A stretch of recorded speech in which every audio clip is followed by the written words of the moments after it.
Hello, I'm Dr. Razor. Welcome to the 5-Minute Thinker, where we spend just 5 minutes thinking about the deeper questions of life. What is one thing dogs and auto pens have in common?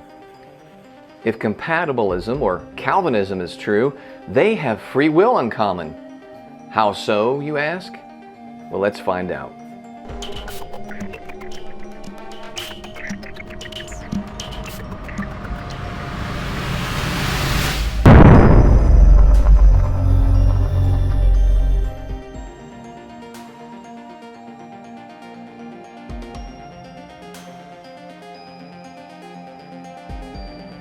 The question of human free will has confounded thinkers for centuries. What is it exactly? One view, known as the Calvinist view or the compatibilist view, says that free will is, quote, the ability to do what you want to do and are not coerced or restricted from doing what you want to do. We can see that this definition of free will entails two basic ideas. First, the ability to do what you want to do, and secondly, unrestricted from doing what you want to do. To get a better understanding of this, take an example. Say I'm sitting on a chair in a room with one door. If I want to leave the room and do in fact leave the room, it is said that I have free will to leave that room. I wanted to leave the room and nothing restricted me from doing so. However, if I desired to leave the room, but someone either tied me to the chair or locked the door, then it would be said I do not have free will to leave the room. I was restricted in my action to leave, and so I have in no way the ability to do so, and so I don't have free will. But is this a good definition of free will? One helpful way in which we can figure this out is by using a thinking tool to help us evaluate the definition. It's called reduction to the absurd.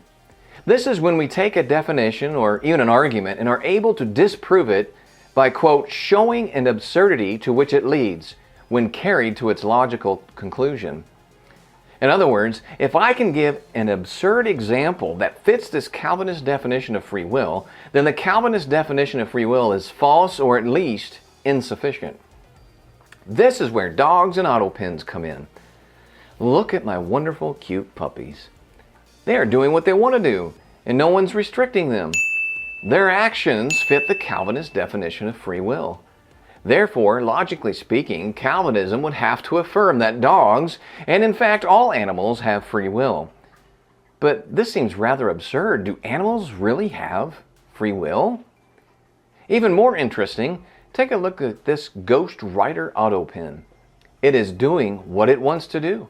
In fact, doing what it can only do, namely what it has been designed to do. Moreover, nothing is restricting it from doing what it wants to do. As such, logically speaking, auto pens have free will, according to the Calvinist definition of free will, as doing what it wants to do and being unrestricted. Amazing! Auto pens have free will. But surely, isn't this absurd? Well, of course it is. This particular Calvinist definition of free will, therefore, is insufficient and it's false. This definition of free will needs to be jettisoned or refined greatly because logically it leads to the absurd conclusion that objects and animals have free will, that which only humans are said to have. So what is free will exactly? Well, that's a good question, but that's for another episode. For now, remember, if you can reduce a definition, argument, or concept to an absurdity, there is something wrong with your thinking.